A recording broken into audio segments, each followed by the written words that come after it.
오늘은 사도 바울이 이제 주인공입니다. 사도 바울의 소명, 그리고 흔들리지 않는 표대, 그리고 험난한 여정, 그리고 소망, 은혜, 이렇게 5가지 주제를 가지고 이렇게 말씀을 나눠 드리고자 합니다. 우리가 잘 아는 대로 사도 바울은 다메섹 도상에서 주님을 만납니다. 여전히 그 예수님을 믿는 성도들을 잡기 위해서 제사장의 이렇게 명을 받고 공문을 받아서 가다가 다메섹 도상에서 주님을 만나는데, 지금 이 사도행전 26장은 아그리빠 왕 그리고 베소 총독 앞에서 본인의 간증을 하는 내용입니다. 사도행전에는 3번에 걸쳐서 사도 바울이 자신의 간증을 이야기하고 있는 걸 우리가 알 수 있죠. 간증은 가장 훌륭한 전도법입니다. 내가 구원받았다라고 하는 이것, 여러분, 구원받았다라고 하는 것은 인생의 전환점입니다. 사도 바울도 마찬가지고 저나 여러분들이나 마찬가지예요. 저는 어렸을 때부터 복음을 들었습니다. 그리고 침례를 받았습니다.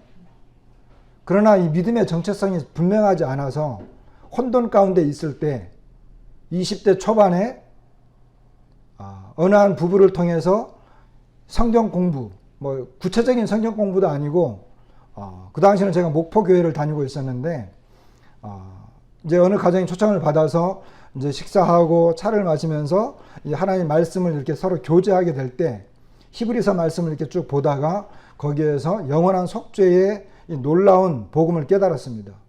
확실하게 깨달았어요. 어쩌면 알고 있었던 내용일지도 모릅니다. 그러나 그날은 달랐어요. 근데 그것이 저의 인생의 삶의 전환점이 됐습니다. 저뿐만이겠습니까? 여러분도 구원받은 날이 있겠죠? 그날은 인생의 전환점입니다. 다시 말하면 내가 가던 이 길에서 돌이키는 날입니다.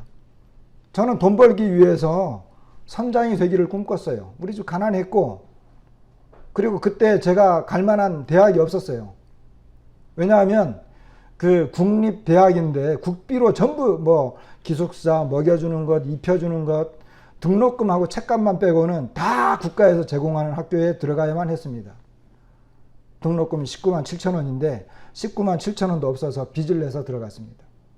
그러니까 저는 돈을 벌어야 했고, 돈 벌어서 좀 이렇게 좀 잘 살고 싶은, 그리고 부모님 이렇게 고생 많이 했기 때문에 이제 돈이 필요하다. 그걸 목표로 해서 그걸 들어갔어요. 그런데 거기서 복음을 듣고 깨진 거예요.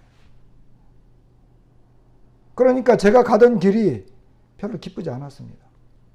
뭐 돈을 벌기는 해야 되겠는데 이것이 전부는 아니다. 이런 생각을 했어요. 어차피 인생의 이 방향이 바뀝니다. 구원을 받게 되면. 사도 바울도 마찬가지입니다. 사도 바울은 예수님을 핍박하는 것, 그리고 예수님을 믿는 사람들을 잡아서 옥에 가두고 그 돌을 무너뜨리는 것이 그가 하나님 앞에서 올바른 길이라고 여겼고, 그는 그것이 하나님 앞에 정당한 길이라 여겼고 합당하다라고 그는 믿고 확신을 가졌습니다. 그런데 그가 예수님을 만났을 때 주님 누구시니까? 주께서 이르시되 나는 내가 박해하는 예수라. 나는 내가 박해하는 예수라. 이 이야기를 들었을 때 얼마나 놀랐을까요? 누구십니까? 도대체 당신은 누구십니까? 이렇게 할 때 나는 너가 박해하는 예수다. 하늘에서 들려오는 그 음성. 그 엄청난 그 빛에 의해서 사도 바울의 눈이 감겨져 버렸습니다. 사도 바울은 이렇게 해야만 주님을 믿을 수 있는 사람이었습니다. 우리가 구원받을 때 사도 바울처럼 구원받는 건 아니에요. 사도 바울은 주님이 직접 만나서 그를 거꾸로 때릴 수밖에 없는 그런 사람이었기 때문에 그렇게 한 거예요. 근데 우리는 어때요? 우리는 복음을 듣고 말씀을 통해서 예수님을 믿습니다. 여러분 집에 가다가 위에서 어떤 빛이 쪼여가지고 주님이 나를 구원하겠지 이렇게 하시면 안 돼요. 사도 바울만의 특별한 경우였습니다.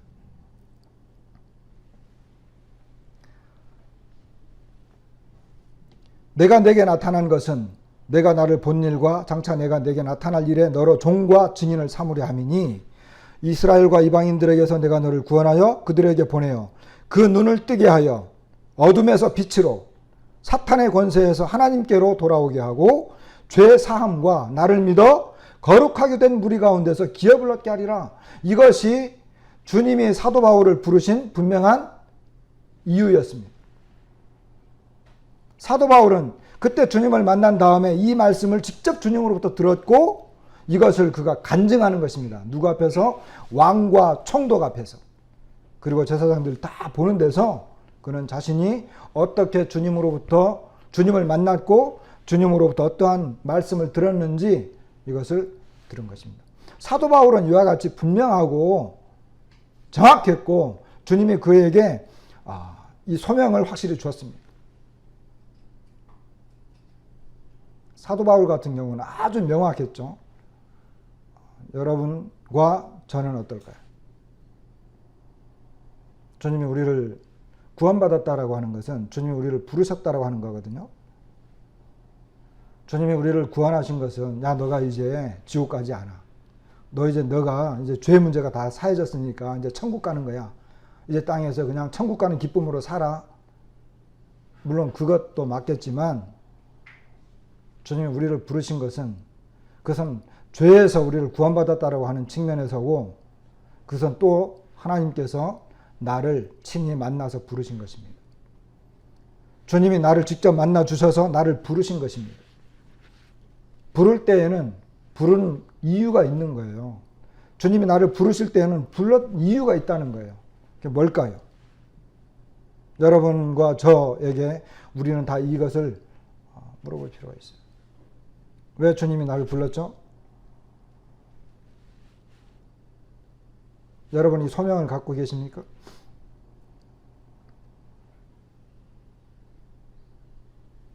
저는 지금도 그때 그 일을 잊지 못합니다. 늘 제가 주님이 나를 이렇게 구원하시고 저에게 말씀하신 그 사건, 하나의 사건이죠. 그 사건은 항상 그래요. 제가 간증할 때나 복음을 전할 때나 누구와 이렇게 교제할 때 그 내용은 언제나 엊그제 일같이 생생해요. 너무너무 생생하기 때문에 그것이 뚜렷해요. 그리고 만나는 사람의 어떤 그 상태에 따라서 저의 간증은 조금씩 내용의 깊이가 다릅니다. 사도 바울이 세 번의 간증 내용이 나오는데 세 번의 내용이 다 달라요. 이 내용은 특별히 왕과 총독 앞에서 있었기 때문에 거기에는 유대인들도 있었고 이방인들도 있었고 그랬기 때문에 지금 그의 구원의 간증 내용은 좀 더 세밀화되었고 깊이가 있어요.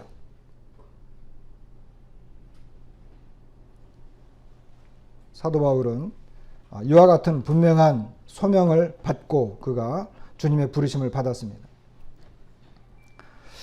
디모데에게 편지를 할 때 디모데 전서에 보면 사도 바울은 이렇게 말을 합니다. 나를 능하게 하신 그리스도 예수 우리 주께 내가 감사함은 나를 충성되이 여겨 내게 직분을 맡기셨다. 사도 바울은 직분을 맡겼죠. 에베소 성도들에게 그가 편지를 쓸 때 그는 복음의 일꾼 그리고 또는 그는 교회의 일꾼 이와 같은 내용들을 언급하는 것을 우리가 알 수 있습니다. 사도 바울은 정말 하나님 앞에 감사를 드렸는데 그는 주님께서 그를 충성되이 여겨주셨다라고 하는 것입니다. 사도 바울은 충성스러운 사람이었습니다. 우리가 잘 알다시피 그의 삶의 여정을 우리가 돌이켜보면 그는 정말 충성스러운 사람이었어요. 충성은 갈라디아서 5장에 나와 있는 성령의 열매 중에 하나입니다.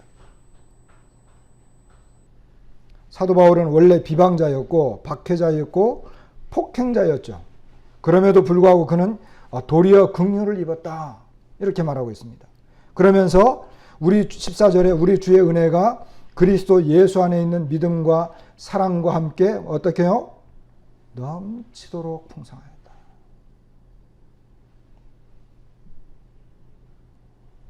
그가 긍휼을 입은 것은 풍성한 넘치도록 풍성한 믿음과 사랑 그리스도 예수 안에 있는 믿음과 사랑 때문에 그랬고 그는 그 스스로 죄인 중에 괴수다.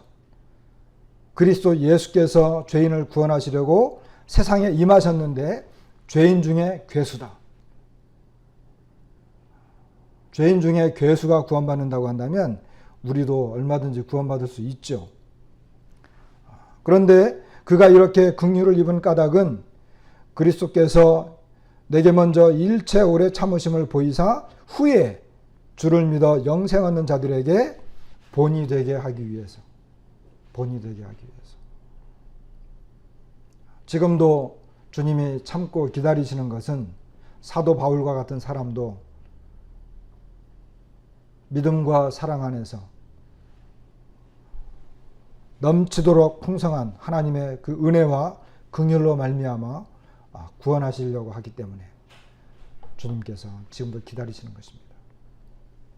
이와 같이 사도 바울은 하나님 앞에 분명한 소명을 받았습니다. 그리고 그가 주님을 만난 다음에, 그리고 구원받은 다음, 그리고 주님으로부터 분명한 부르심과 그 소명을 받은 다음에 그의 삶의 모습을 보게 되면 그는 결코 흔들리지 않았어요. 그가 가는 길이 정해졌어요. 그리고 그는 표대를 향해서 달려가는 사람이었습니다. 사도 바울의 표현에 보면, 이제 앞으로 보겠습니다만은, 사도 바울의 표현을 보게 되면 그는 계속해서 달려간다라고 하는 표현을 많이 사용합니다. 달려간다. 특별히 로마 그 원형 경기장, 그리고 가이사랴라든지 고린도라든지 에베소라든지 이런 지역에 그 경기장들이 있는데 거기에서 이제 그 경기하는 장면들, 로마에서는 그 로마 이 군사들의 모습을 자주 봤고, 특별히 이제 경기하는 장면에서 달리기 경주는 그 당시에 유명했는데, 경주하는 그 모습 속에서 그는 달려가는 선수들, 그 선수들을 이렇게 그의 머릿속에 자주 이렇게 생각했던 것 같습니다. 그러면서 그 역시 마찬가지로 주님 안에서 그는 목표를 정해놓고 달려가는. 저희가 이제 고등학교 때 우리 체육 선생님이, 제가 왜 그 내용을 자꾸 기억하는지 모르겠지만, 그 체육 선생님인데, 이제 체육 시간에, 저는 체육 시간에 필기하는 것보다 밖에 나가서 뭐 축구하고 뛰노는 걸 좋아했어요. 왜냐하면 그게 저한테 잘 맞았거든요. 근데 이 선생님은 체육 시간에 그런 체육은 안 하고 필기하더라고요. 근데 그 선생님이 하는 말씀이 뭐냐 하면, 100m가 있다 그러면 100m를 100m에 뛰어야 된다. 100m를 100m로 뛰어라 하는 말이 있어요. 왜냐하면 100m를 뛰는데 트랙이 있으면 트랙을 똑바로 뛰어야 되는데, 이게 왔다 갔다 하면 뛰게 되면 이게 나중에 총 합산을 하면 101m도 될 수 있고 102m도 될 수 있거든요. 근데 그 트랙을 똑바로 100m를 100m로 뛰어야 된다. 뛰어야 한다. 이런 이야기를 한 적이 있어요. 그렇게 하려면 목표를 정확하게 세워놓고 그 목표를 보면서 뛰어야 되는 거예요. 자기 앞에를 보면서 뛰면 갈지자로 뛴대요. 그런데 목표를 세워놓고 뛰면 정확하게 똑바로 뛸 수 있다는 거예요. 지금은 그런 경우가 없지만 예전에 우리는 이제 밭을 가는 여러분 제주도에서는 소로 밭을 갈기도 하고 또 말이 밭을 갈기도 하거든요. 그런데 이제 이 농부가 밭을 갈 때 이 밭 고랑인가요? 그 고랑을 이렇게 가는데 밭 고랑을 똑바로 갈아야 되잖아요. 밭이 이렇게 있으면 똑바로 이렇게 갈아야 하잖아요. 그럼 이렇게 하려면 어떻게 해야 되는지 아세요? 농부가 쟁이를 잡고 앞에는 말이 가고 있어요. 그럼 어떻게 해야 되느냐 하면, 제주도는 돌밭이잖아요. 그러면 저쪽 밭 끝에 있는 그 돌이나 나무, 그걸 하나를 목표로 세워요. 그렇게 해서 쟁이를 잡고 이래 하면서 이제 말을 이렇게 끌고 가도록 그렇게 하는 거예요. 그렇지 않고 말이 가는 대로, 아니면 쟁이를 보고 가면 막 이렇게 지그자그 돼가지고 밭이 안 되는 거예요. 사도 바울의 삶은 정해진 목표가 있었습니다.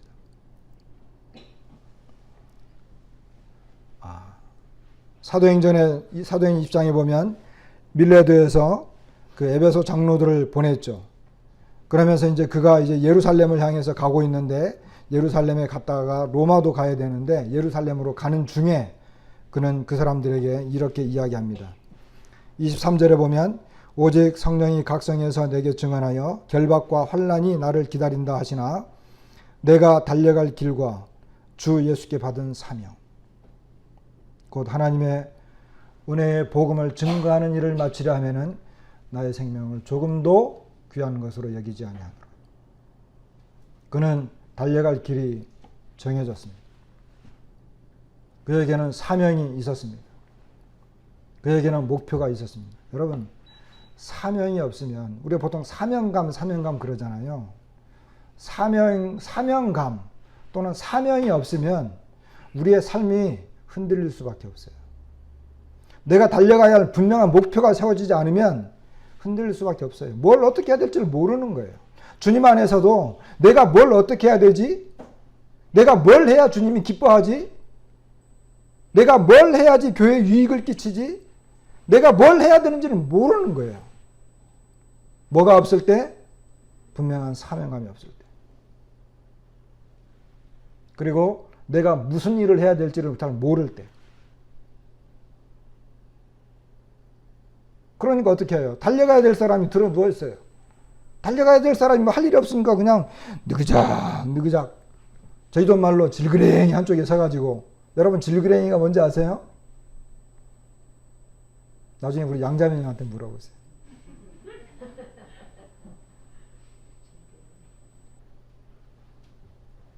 질그랭이 한쪽에 서가지고요. 아무것도 안 하는 사람 보면 정말 꼴 보기 싫어요.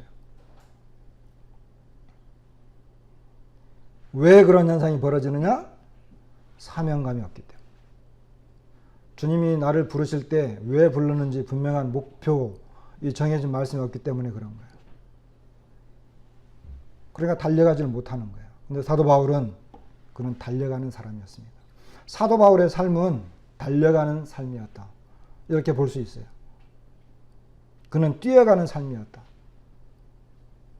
목표를 정해놓고 부지런히 있는 힘을 다해서 전력 질주하는 사람이었다. 이렇게 우리가 볼 수 있습니다. 빌립보서에서도 그는 여전히 비슷한 내용의 말을 합니다. 빌립보서 3장 12절에 보면 내가 이미 얻었다 함도 아니요 온전히 이루었다 함도 아니라 오직 내가 그리스도 예수께 잡힌 바 된 그것을 잡으려고 달려가노라.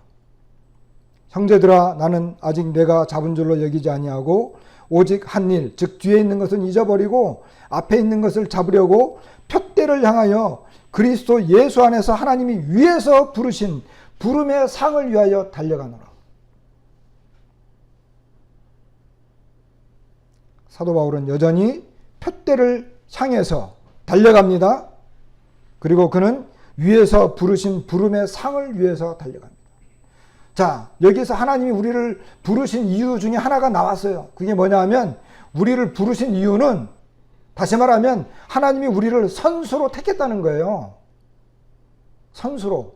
이 땅에 살아가는 운동 선수로 뽑았다는 거예요. 이제 좀 있으면 도쿄 올림픽 열리잖아요. 보니까 이제 뭐 벌써 뭐 이렇게 선수들이 착출돼 가지고 막 가고 막 그러더라고요.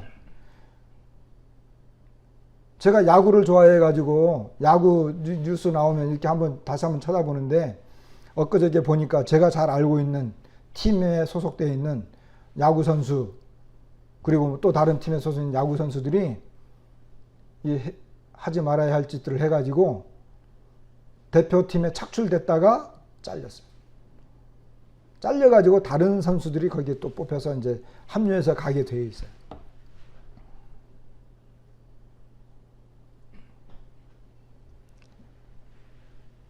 국가대표로 착출된다라고 하는 것은 그 국가를 대표하는 것이고 그 국가에서 가장 뛰어난 선수를 뽑는 것입니다. 물론 우리는 이 세상에서 가장 뛰어난 사람들은 아니지만 하나님께서 우리를 부르실 때에는 우리를 그대로 부른 게 아니에요. 우리를 선수로 뽑았어요. 그래서 선수로 뽑았으면 선수들은 어떻게 해야 됩니까? 뭐 메달 따도 그만 안 따도 그만. 우리는 그냥 국가대표 선수가 돼가지고 인터뷰하는데, 아니 나라에서 저를 뽑긴 했는데 왜 뽑았는지 모르겠어요. 뭐 메달 따면 좋고 말면 말죠. 뭐 이렇게 인터뷰했어요. 그럼 어떻게 될까요? 어려움이 되겠죠. 우리는 주님이 우리를 부르신 이유가 있는데, 그게 뭐냐면 상 주기 위해서. 이유 중에 하나가 거기에 있습니다. 상을 주기 위해서. 사도 바울은 이걸 알았어요. 그는 정말 사도 중에 제일 작은 자다. 그리고 그는 죄인 중에 괴수다. 뭐 이런 고백을 하면서도 그는 정말 하나님의 크신 긍휼과 은혜를 힘입어서 그는 주님의 부름을 받았습니다. 근데 주님이 왜 나를 부르셨을까? 여러 가지 이유가 있는데, 내가 이 길을 열심히 달려가서 표대를 향해서 달려갔을 때 그 마지막에 분명한 상이 있었구나. 상이 있다고 하는 것을 그는 알았습니다. 이것이 사도 바울이 깨달은 것이었습니다. 그러니까 그는 달려가노라. 그의 삶은 달려가는 삶이었습니다. 고린도전서 9장에 보면 그가 어떻게 달려갔는가 하는 내용이 나옵니다. 자, 달려가는데 어떻게 달려가느냐? 고린도전서 9장 24절에 운동장에서 다름질하는 자들이 다 달릴지라도 오직 상을 받는 사람은 한 사람인 줄을 너희가 알지 못하느냐? 너희도 상을 받도록 이와 같이 다름질하라. 이기기를 다투는 자마다 모든 일에 절제하나니 그들은 썩을 승리자의 관을 얻고자 하되 우리는 썩지 아니할 것을 얻고자 하노라. 그러므로 나는 다름질하기를 향방 없는 것 같이 아니하고 싸우기를 허공을 치는 것 같이 아니하며 그랬어요. 다시 말하면 아까도 말씀드린 것처럼 사도 바울은 다름질할 때 분명한 목표점이 있었다는 거예요. 표대가 있었다는 거예요. 그는 달려가면서 결코 다른 곳에 한눈 팔지 않았어요. 사도 바울의 삶은 예수 그리스도께서 사도 바울을 잡았습니다. 그죠? 먼저 예수 그리스도께서 사도 바울을 잡았어요. 사도 바울이 딱 잡히고 보니까 예수 그리스도께서 어떠한 분인가를 알았어요. 그분은 하나님의 아들이었습니다. 바로 그가 그토록 기다리던 메시아였습니다. 근데 그분이 이 땅에 내려오셔서 가장 낮은 자가 되어서 십자가의 죽임을 당하시고 그리고 사흘 만에 부활하신 다음에 영광 가운데로 들어갔습니다. 사도 바울이 예수 그리스도께서 자기를 붙잡았을 때 그는 십자가가 무엇이냐? 정말 메시아가 이 땅에 와서 그 십자가의 길을 걸었다고 한다면 그 십자가의 삶이 무엇인가? 그리고 하나님께서 그 십자가의 삶을 통해서 걸어간 다음에 드디어 예수 그리스도를 가장 영광 가운데 가장 영광스럽게 한 그 부활의 삶이 무엇이냐? 이것을 발견하고 그는 똑같이 십자가의 삶과 부활의 삶을 살기 위해서 그것이 무엇인지를 체험하기 위해서 그는 정말 달려간 거예요.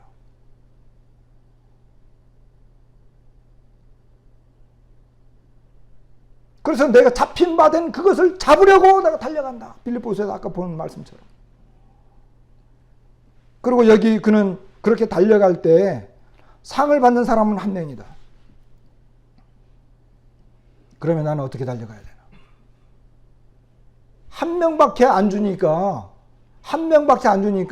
다른 사람을 이겨야 되잖아요. 다른 사람을 이기려면 어떻게 해야 돼요? 사도 바울은 그것을 알고 있었습니다. 그래서 그는 모든 일에 절제하고 썩지 아니할 승리자의 관을 얻기 위해서 그는 달려갔다라고 말했고, 특별히 그는 다름질하기를 향방 없는 것 같이 하냐고. 다시 말하면 방향, 목표가 없기 때문에 방향 없는. 여러분 아까 말씀드렸죠? 방향이 정해지지 않으면 아무리 뛰어난 사람이라도, 그가 구원받은 그리스도인이라 하더라도 예수 그리스도를 향하는 그 방향이 정해지지 않으면 갈팡질팡하는 거예요. 내가 뭐 때문에 사는가? 하나님께서 나를 부르신 이유가 무엇인가? 나는 왜 구원받았는가?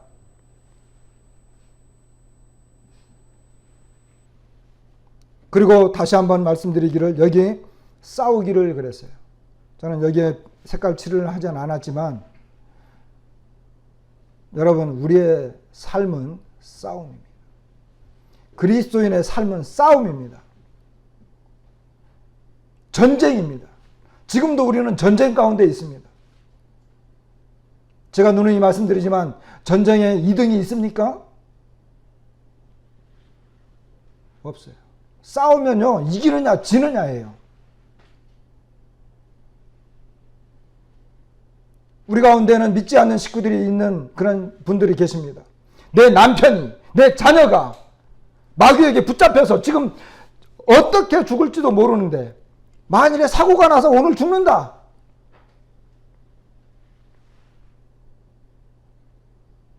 그러면 지옥으로 가잖아요. 마귀는 질병과 전쟁과 여러 가지 사회 여러 가지 이 죄악들을 끌어들여서 수많은 사람들의 영혼을 빼앗아가고 있습니다.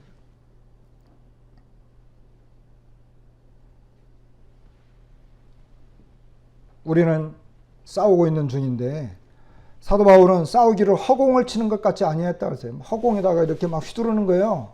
왜? 목표물이 정해진 목표물이 없으니까. 그렇게 해갖고 권투 선수가 상대방이 여기 있는데 뒤로 돌아가지고 막 허우적대면은 이기겠어요?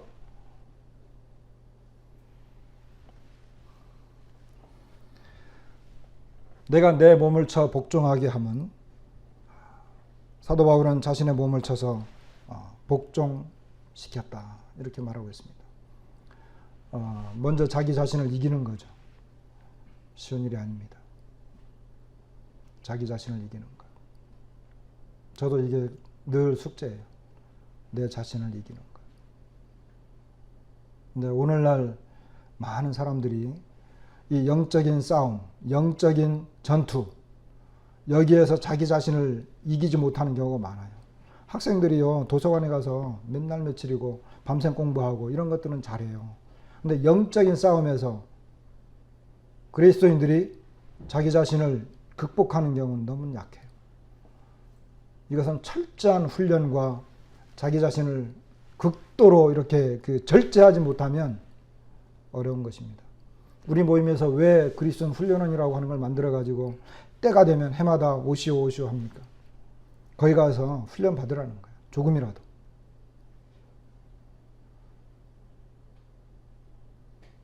뭐 다 그런 건 아니겠지만 나온 다음에 또 이렇게 자기 자신을 이기지 못해가지고 또 흐트러지는 그런 경우도 많이 있는데 교회에서 저는요 요즘 그걸 많이 느껴요. 집에서도 내 자녀들에게 말을 다 못하겠더라고요. 교회에서 우리 성도님들에게 강하게 이제는 강하게 말하는 것도 힘들어요.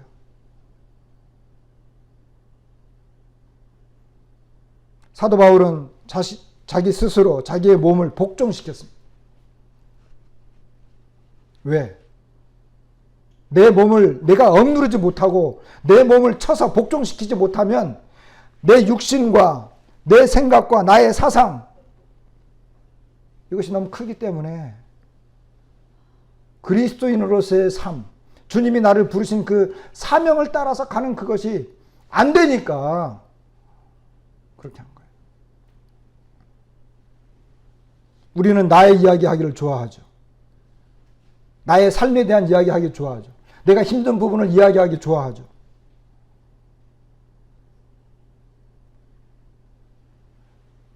그러나 우리에게 필요한 것은 정해진 목표가 분명하다고 한다면 이것은 전쟁이고 싸움이며 경기입니다. 이기기 위해서 내가 얼마나 철저하게 나를 절제시키고 복종시켜야 되는가. 사도 바울은 이것을 알았습니다. 그런데 사도 바울이 이와 같은 삶을 살아가는 과정에서 그의 삶이 과연 평탄했느냐? 그냥 우리처럼 앉아서 큐티 시간에 큐티하고 폼나게 책상에 앉아가지고 그 좋은 멋진 사람들이 쓴 그 좋은 책 읽으면서 뭐 그런 것이 나쁘다는 건 아니에요. 그런 편안한 삶을 살았느냐라고 하는 것입니다. 그렇지 않아요. 그의 삶은 우리가 아는 것처럼 그 누구보다도 수고를 넘치도록 했고 옥에 갇히기도 더 많이 했고 매도 수없이 맞았고 여러 번 죽을 뻔하였다. 그런데 여러분, 사도 바울이 이와 같은 엄청난 일들을 겪으면서도 우리가 아는 것처럼 여기 28절에 보면 이 외의 일은 고사하고 아직도 날마다 내 속에 눌리는 일이 있으니 곧 모든 교회를 위하여 염려하는 것이라. 이것이 사도 바울의 고난 속의 여정이었습니다. 그 험난한 삶 속의 여정입니다. 저도 마찬가지예요. 저도 우리 성도님들이 이제 편안하게 살고 아프지 않고 이렇게 뭐 다 잘 지내고 이런 거 다 좋아요. 근데 늘 교회를 생각하게 되죠. 그래서 뭐 이 예배당뿐만 아니라 우리 성도님들의 삶 속에서 한 번씩 한 번씩 생각하면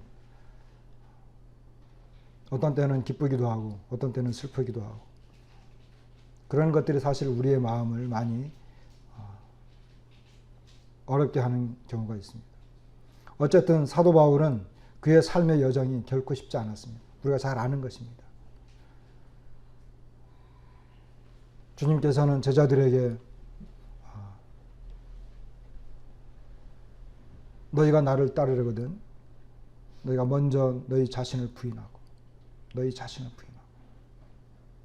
자기의 십자가를 지고 나를 따르라 그랬어요.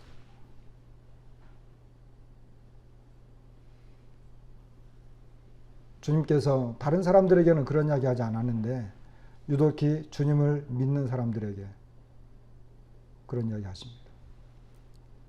자기의 십자가를 지고 따르라. 사도 바울은 이와 같은 험난한 여정 가운데 그와 같은 삶을 다 살았습니다. 그리고 이제 마지막에 디모데에게 편지를 쓰면서 하는 말이 전제와 같이 내가 벌써 부어지고 나의 떠날 시각이 가까웠도다. 나는 선한 싸움, 여기도 선한 싸움 나오잖아요. 선한 싸움을 싸우고 나의 달려갈 길을 마치고 믿음을 지켰으니 이제 후로는 나를 위하여 의의 면류관이 예비되었으므로 주곧 의로우신 재판장이 그날에 내게 주실 것이며 내게만 아니라 주의 나타나심을 사모하는 모든 자에게 도니라. 선한 싸움을 다 싸웠다. 달려갈 길을 마치고 믿음을 지켰다.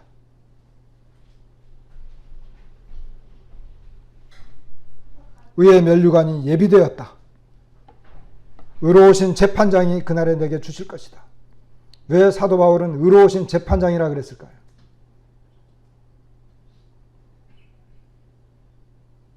주님이 내게 주실 것이며 이렇게 표현해도 되는데 의로우신 재판장. 우리는 모두 다 어디에 가게 되죠?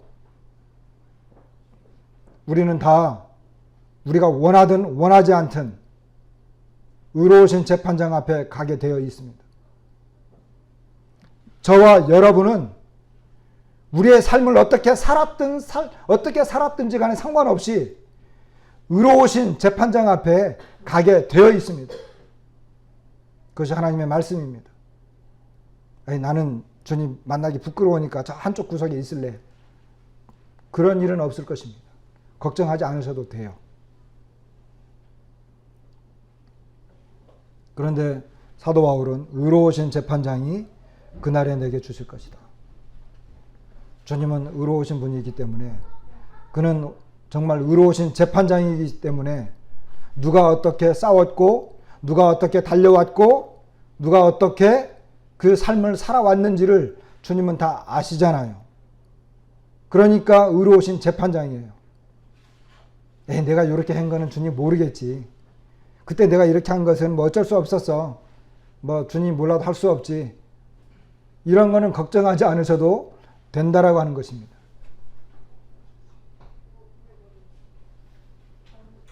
그렇기 때문에 사도 바울은 의로우신 재판장이 그날에 주실 그 상을, 그 면류관을 바라보면서 그는 선한 싸움을 다 싸웠다.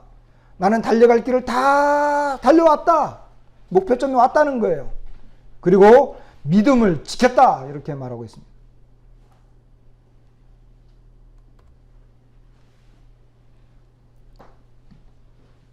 저는 이번에 우리 교회를 다녀가신 참 존경하고 사랑하는 우리 원로 성도님들을 뵀습니다. 기쁘고 행복한 즐거운 시간이었습니다. 교제하다가 제가 송현재님에게 그런 이야기 했어요. 형제님 참 오랜 세월 열심히 사셨습니다.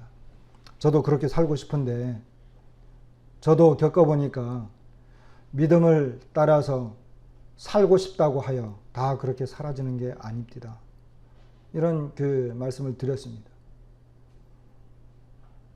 사도 바울은 자신의 믿음의 삶을 살기 위해서, 믿음을 지키는 그 삶을 살기 위해서, 마지막에 나는 믿음을 지켰다 이런 고백을 하기 위해서 그는 열심히 달려갔습니다. 하지만 여러분, 저와 여러분은 달려갈 길이 많이 남았습니다. 우리의 믿음의 삶은 많이 남았습니다. 그런데 한 가지 명심하시기 바랍니다. 내가 이 믿음의 삶을 살고 싶다고 해서 그대로 사라지는 게 절대로 아닙니다. 그냥 나는 이 믿음의 길을 갈 거야. 그렇게 해서 그냥 사라진다면 얼마나 좋겠습니까? 그러니까 싸움이 있는 것이고, 경기가 있는 것이고, 절제가 있는 것이고, 내 몸을 쳐야 되는 경우가 생기는 것이고, 그런 게 있는 것들이에요. 주일에 교회 왔다 갔다 하고 큐티하고 뭐 이렇게 편안하게 살면 나중에 나는 믿음을 지켰어.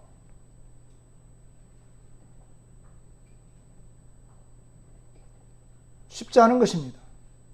전쟁은 끝나지 않았어요. 승리는 마지막에 주어지는 것입니다. 구약성경에 보면 갑옷을 입는 자가 갑옷을 벗기 전에는 그 말을 할 수 없다. 그 유대 그 왕이 한 말이에요. 갑자기 이름이 생각이 나지 않는데 우리는 갑옷을 벗지 않았습니다.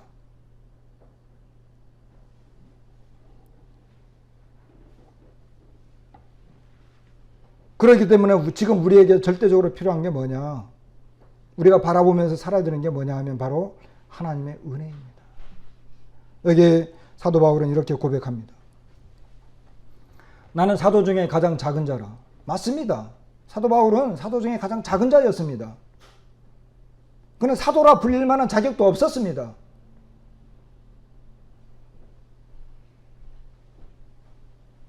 하나님의 교회를 박해했잖아요. 10절 그러나 내가 나된 것은 하나님의 은혜로 된 것이니 내게 주신 그의 은혜가 헛되지 아니하여 내가 모든 사도보다 더 많이 수고하였으나 내가 한 것이 아니요 오직 나와 함께 하신 하나님의 은혜로라. 하나님의 은혜가 아니라고 한다면 하나님께서 나와 함께 하시고 내가 정말 그 하나님께서 부르신 그 소명을 따라서 내 심령 속에서 내가 최선을 다해서 살아갈 때 그 하나님께서는 우리에게 은혜를 베푸시는 것입니다. 내가 이 삶을 살고 싶지 않은데 그럼 은혜를 베푸실까요? 저는 그렇게 생각하지 않아요. 하나님이 우리를 부르신 것도 은혜이고 믿음의 삶을 살아가는 것도 다 은혜입니다. 내가 한 것이 아니에요. 그렇기 때문에 내가 주님의 부르심을 받은 다음에 주님, 저는 정말 작은 자이고 저는 하나님의 은혜로 살고 있습니다. 지금 제가 이렇게 열심히 달려가고 최선을 다하고 살고 싶은 것도 하나님의 은혜 때문입니다. 저를 은혜 안에서 살게 해주십시오. 사도 바울은 이것을 깨달았어요.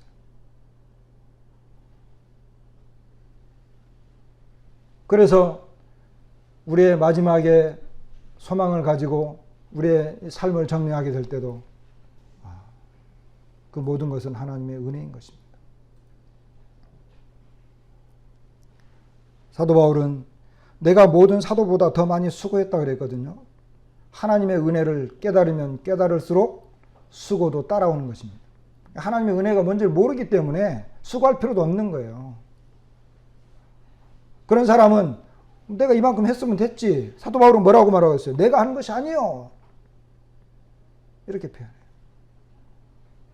하나님의 은혜를 알고 있었기 때문에 그렇습니다. 말씀을 마치겠습니다. 저도 그렇고 우리 사랑하는 형제 자매들도 그렇고 우리는 이렇게 믿음의 삶을 사는 것에 대해서 이렇게 실제적으로도 보고 말씀을 통해서 또 사도 바울을 통해서도 봅니다. 우리에게 주어진 길이 아직 많이 남아 있습니다. 우리가 최선을 다해서 이 경주를 마치고 또 이 싸움에서 이겨야 됩니다. 주님이 우리와 함께 하실 것이고 우리가 겸손한 자세로, 정말 겸손한 자세로 나에게 맡겨진 사명을 위해서 내가 정말 끝까지 열심히 달려가겠다.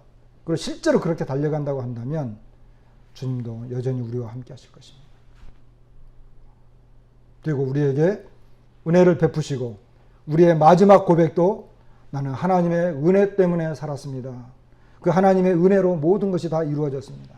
내가 한 것은 아무것도 없습니다. 이렇게 고백하게 되어질 것입니다. 말씀을 마치겠습니다.